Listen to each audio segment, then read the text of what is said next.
idea of today's call was purely to understand what's happening in your industry, in your organization. What are the steps you guys are taking post COVID in terms of safety, in terms of improvement in productivity, sales efficiency.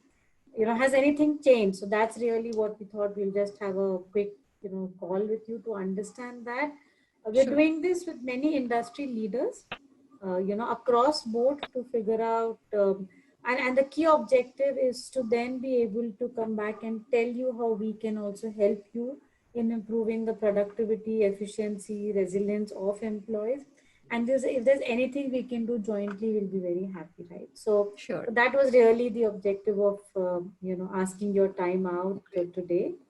So like I said, while you did mention that the industry has not been impacted, and I think it's a good thing because a lot of job seekers will be happy hearing these comments from industry leaders. But Yeah. have obviously processes would have changed. Are you or in your industry is the use of technology also very high now? I mean, has that shifted? So we saw a major impact in training. I would say Shree Cement works a little differently in terms of the processes and all. So we had been working towards a lean organization structure and automating. The plants are automated. So the plants are not something which are run manually. They are completely automated. Wherever there was a gap, we have been, all the new plants are 100% automated. The older ones, the older units are uh, they are mostly 90% automated. If there were gaps, we've been trying to bridge it. So that was already in progress. Something which saw a major impact during COVID was training. We had been working towards a blended learning approach since that was in the pipeline, but actually COVID hastened the process. So wherein uh, I think during the Janta curfew, we launched the online platform. We not only did that, we were actually an organization that was dependent on classroom trainings on site and off site. And since that time, since the lockdown, we have moved to 100% online trainings, and which is enabled by an AI based platform. We launched our own thing called Steps, and we said, and it was we ran a pilot project because honestly I as a learning the owner of the learning process, I was not very sure, and I didn't want to, just because I thought that it was the right thing to do. I didn't want to make so much of an investment of the organization's money, so I wanted to test if it will work. um, COVID pushed me towards it to make it faster. So people did welcome it, and I think that was the biggest change, the fastest change that happened. So I think the lockdown was announced in first week of March, I believe, and by first week of April we had launched the online platform. Not only that, we by the second third week we had started doing online trainings. And not just, I know everyone is listening that not another webinar. Everyone is saying that, and I agree with it that it will saturation leads to fatigue. Having said that, the first quarter, like especially April, May, June, if we compare it with the quarter of April 2019, we saw, I'm actually rounding it off downward, 80% increase in participation in training, in terms of, and then the hours, the coverage, all of it. So it was overwhelming. I mean, I didn't expect people to be as welcoming of things. So I mean, I think that was great. So that is one thing we changed. We are working towards a paper. We are an organization that is, before big data became cool. We work, as in even the HR department works with a lot of data. So we are an organization that works with a lot of data, a lot of MIS, lot of analysis. But all organizations have a style to work. So for us, we like to put things on paper like a student and check. So I think that is seeing a change in terms of behavior. It will take time, but yes, COVID pushed it, as in I would say that, because we don't want to touch papers anymore and all of that. So that is, Besides that, there were few processes that were automated based on internally the IT team helped build apps for it, so that those processes are not anymore paper driven. So specifically during COVID, these are the things happened. Neeti, Sorry, I can't yeah, hear you. yeah. No, no, Yeah. I put myself on mute because, Okay. then if there's any noise. But, Sure. and like you said, adoption of this online learning, and I'm assuming is virtual live learnings that you would have done, right? Have gone higher. And this is across all, all employees, across all roles, Yeah. or did you see a spike in some roles and, somewhere it was a Uh, challenge? So the challenge was at the junior most level. We have the operators, the foremen, the technicians. They are on our they are staff for us. We don't have blue collar. Right. So those were the ones we've been. They still participated, but we've been facing a little challenge, because if I compare with the data last year, our initially with classroom trainings, our challenge used to be to cover the middle to senior management, because getting them off their work, and but they are not they are more welcoming of the online and 1 hour and 1.5 hour thing. But the junior people, it's been difficult to reach out to them, and it's not as effective. We are still figuring out a way to reach out to them. So yeah, that is a challenge, I would say. Okay, okay. And what about sales people, distributed sales? Were you covering them also Yes, we with were. your So this virtual learning? platform that I said, it was covering the direct sales employees has been a challenge. If I look at since the time I've taken training uh, as my role, but during these times, they were the ones, as in they did. So they did join in. They gave their feedback. We also ran anonymous surveys as to it was very short, help us make learning better, how what helps you perform your job well. Very short 4 question surveys, and people did respond, and including the salespeople, so it was great. Oh, okay, okay. And have you seen any shift in the way the sales cycles are working right now for your industry? So can I make a more generic remark? It works in our organization, it works in other organizations as well. So uh, sales as a push doesn't work anymore. So for example, crisis happens, and now we all know that we are working, like the world is so dynamic, we don't even know what is going to happen in the next quarter. So at that, marketing and sales and branding has all shifted to customer service. So Yeah, if you take care of your dealers, if you take care of the people who are actually selling it out and talking about your brand, and if you are with them even when no actual money transaction is happening and no sales is happening, you've not forgotten them, I think when the time is right, the sales will pick up. So that is something that we started focusing on, and I think it works for every industry. That let's say Gurgaon. I mean, I'm just taking an example. Gurgaon is because I'm more familiar with the terrain. So taking an example of Gurgaon. So Gurgaon was seeing a lot of development. So obviously for our company like us, a lot of sale in cement and all of that, and wherever there's an infrastructure development. But right now, if it is paused and if there is a halt there, so you would see a dip in sales in Gurgaon. So somebody who's a territory sales manager for Gurgaon, they might, one way is to abhi to sale ho nahi rahi to kya kare, let it go, so let's chill. The other way to do it is that, why don't you keep asking about your dealers, anything else that we can do for you? So we gave them I'm sure others are doing it too, but we gave them those COVID precaution kits, and we kept checking in with them. What is going on? What is happening? Do you need anything? Is your area safe? Are you okay? So all of that. So I think sales has shifted more to customer service. If you take care of them when nothing else is happening, they'll remember you, and it will help in the long run. It's a longer process. It's not short term, but yeah, it works. I think you And rightly therefore, said this. training. Yeah, sales has moved to customer service is really bang on. I think that's really what has happened in the last few months. Yes. And therefore training also, it is not about I would not say that as much, see, I have seen as with experience and with seeing people, and I've seen there's a specific type of person who works for sales, because they have this kind of an energy.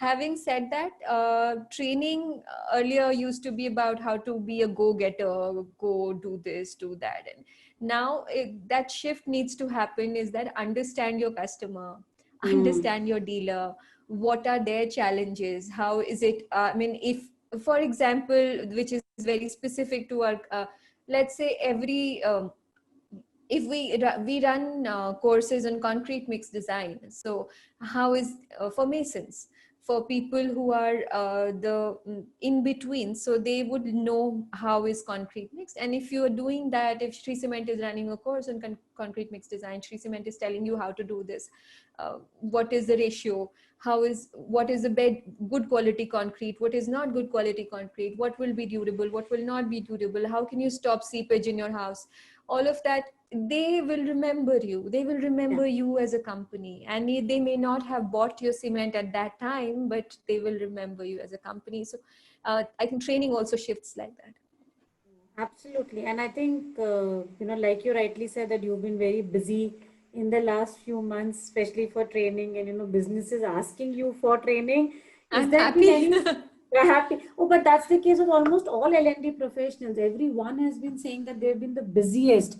I think the demand for learning was never this high from businesses, and now suddenly the requirement has gone up so much. But I think that's a great thing. So, have your businesses come and asked you for something very, very specific in upskilling, or was it whatever you're doing right now, do more or do it, more in a different manner? I'm fortunate to be in an organization that actually focuses on training. Mm. Uh, so we are I mean, I have worked with other organizations as well, but people are extremely welcoming, and there are a few departments, I would say, they are challenging as usual. But even they come around after some time. So that is a fortunate part. Having said that, yes, we've been. Um, is it COVID specific? I would not say that is it COVID specific, but yes, it is more towards how to deal with challenging circumstances. So Mm-hmm. immediately during COVID, I think during the lockdown happened, or during we started doing sessions on how to convert a crisis into an opportunity, just to make it understand that, give them a different perspective. At times we are, I don't know how to explain it better, but when people are used to, I live in a colony, so I know, so people are used to coming to office and suddenly they have nowhere to go. So they were like, after 3 days, we didn't know what to do with ourselves. We didn't know what to, and the wives were like, why don't you take them away? I mean, we don't want them to be at home. So, and I'm sorry, I'm sounding a little gendered. We work in an organization where there are more number of men. So that's why I'm talking like that. But so I would not say wives, the spouses. So yeah, so I think that is when we started doing these sessions specifically. We normally we have three categories of training, which is functional, behavioral, and compliance. However, we introduced a fourth category, which was specifically COVID. So it was about health related things, that what do you need to do, how do you manage stress, how to convert. I mean, it's an COVID could be a crisis, and we are not saying that it is not. It is. I mean, it's uncertain. I was personally thinking that by July everything will be over. By Diwali everything will be over. No, nothing seems to be over. So, yeah. But acknowledging it and then preparing. I don't know if you've. I'm sure you have read Black Swan. Yeah. So it's like that. So preparing ourselves for that. So yeah, that's what we are. That is something which happened specifically during COVID. But besides that, we've been focusing on automation. It started getting more importance. IT became more of started playing a pivotal role. Um, we were working towards a lean org structure as it is. So I think that has taken more importance now, that yes, we were doing the right thing, we need to speed it up. So I think, yeah, that is what has happened. Sure. You did mention earlier on that your plant employees, especially the worker, at the entry level, you've had a challenge upskilling them, and you're still trying to find ways. was just one thing. Have you tried using augmented reality for skilling these people? No, we haven't. What is that? I mean, how do you use that? So basically, that these are technology tools where you could create. So even when the worker's not at the plant, you would be able to create the way the machinery works. So Okay. it's not a simulator, because simulator would mean that the worker is able to operate the machine, but it's about Okay. how or let's say welding, for example, right? How is welding getting done? So you are able to show it in a 3D kind of a format to the learner, and I think it works very well, especially in a plant setup where you're talking of equipments, machinery, assembly lines, right? Things like that. So I actually will have Moses send you one or two videos of that. Maybe you should try that out, because especially for plant workers, I mean, we've been doing this for our apprentice trainees across Sure. companies, and and we felt that the engagement became a lot better, and the learning became a lot more effective, because at that level you can't tell them go read on your own and come back. It's Yeah, not going to happen, exactly. Agree. right? And you can't say कि अभी इतना दिया है ये कर लो, फिर बाद में आपको एक महीने बाद बताएंगे. It's not going to And work for them. It has vernacular to. content is a challenge also. Exactly. Correct. So continuous engagement, learning, language. So there's a whole lot of things, and for you, because your plants are in so many cities, language is going to be a barrier. Yeah. You can't do it in one language. You can't pre-record it. So I think there are some tools that are now helping reach out to people at that level. And since you mentioned it was a challenge, I thought I'll just leave that with you, that Sure. is a good thing, to experiment on, and also exciting, because these people can see Yeah. short videos on their mobiles whenever they have time, rather That is than. another challenge. Most of our plants we don't allow at the shop floor level. We don't Yeah, but allow once they leave, smartphone. see, it's yeah, but once they Yeah, leave, yeah, right? Because if you see, like, everybody is on social media today, so there'll be some yeah, access at yeah, some point. So even when they're leaving, yeah. True. they're walking back, they're at home, just see a 2-minute video. That itself Yeah. will actually keep them engaged. You don't True. need to do 10-minute, Agree. 15-minute capsules. You could actually do Yeah. very short term videos, and then of course you couple that with your virtual learning, your trainers talking to them, all those things. So it'll just become a Yeah. combination, and the engagement just becomes very, very high. Sure. And like you Okay. rightly said, there is actually a caste difference that COVID has created on knowledge workers and manual workers in It's learning. unfortunate. Yeah. It's very unfortunate, because I mean, who are the people who are able to sit at home and work? Are people like us who, knowledge, laptop, I don't need anything else and I can continue working. But the people who have to do hands-on work cannot do this.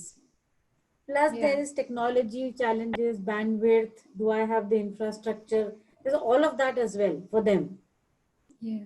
Yeah. So addressing that becomes a little bit of a shift actually. Are there any other tools you're using for learning? I mean, apart from, of course, being the virtual bit. As in, we have this platform which is AI based, and Mm-hmm. besides that, we have uh, the online. We use WebEx as a tool too. Okay. That's about it. Okay. Okay. Okay. Yeah, so maybe we'll share with you, because there are tools like Kahoot and Mentimeters. So there the people are doing Mentimeter polls. I've used so You for use whenever I Mentimeter? actually, yeah, whenever I conduct a training, I use Mentimeter. So yeah, Mentimeter, that yeah, is. yeah. So there's a whole lot of things, and the last thing that I wanted to ask, I know we are just about five, is are there any specific skill sets that businesses have asked you? Of course, you mentioned the three areas: the functional, behavioral, and then you added the fourth area of COVID. Are there any specific skills that your business has asked for at the start of COVID and now? I mean, has there been a change, or it's whatever you planned previously is what you're planning now to teach? Mental agility is something which they everyone, but it's easier said than done. I think that with as I always see, I think COVID is all of this was there, that Mm-hmm. we things are changing. COVID is like a monster which was invisible earlier in different shapes and forms, and suddenly all of it has come together in front of us, that you know what, you were not able to see what was there already, and which was Yeah. the impending things that were there. Now I'm sitting right in front of you, you might as well look at me and take charge and take the action. So I don't know if I made myself clear in that, Yeah, yeah, like absolutely. if And like you said, so it's like, yeah, yeah, yeah, please go ahead. so yeah, so I mean the ability for anyone to be able to, so for example, as in I'm fortunate, and every day I tell myself that I'm fortunate to be having a secure job, but there are people who were earning, pilots who were earning such handsome salaries, and suddenly there are no flights. So as much as the company loves them, they can't keep them beyond a certain point if the business doesn't happen.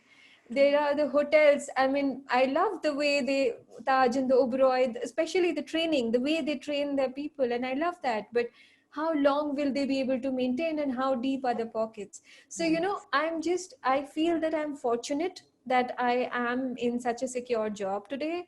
Having said that, we all need to have that mental resilience, and that is something, in not as many words, but that is something that is as a requirement has come. The I took the name of the training, but converting a crisis into opportunity was, there were three, four different trainings which happened, in which it was more about mental resilience and how that we can still manage, and how to manage our lives if nothing goes, and you know, nothing happens, nothing works, what exactly can be done. So those are specific skills that we've been, that has been in demand. Second is about automation, looking at your process, the more tangible thing. This was the behavioral part. That more tangible part is, whichever process you own, whichever process you're in, if you could look at the supply chain of the entire process, supply chain of decision making, and see how could you make it leaner, simpler, and put it system driven, so that you don't have to be there, and even if you're not there, the system works and runs. So that's, Yeah, absolutely. And right, what you said, agility, resilience, and productivity. I think these are three things that suddenly everybody thought should be paid attention to. But I think that was a need even previously. It's just that yeah. we as business leaders didn't bother about it as much because काम तो चल रहा था. Yeah. हाँ, काम चल रहा था, काम रुका नहीं था, गाड़ी रुकी नहीं थी कभी. Exactly, right, right. But then this became a showstopper, so you had no choice but to start focusing on these skill Yeah, sets. And yeah. yeah, I think very very well said, Deepshikha. So thank you so much. We're just about at 5. Great inputs, and finally happy that I could meet you. Thanks to Same technology. here.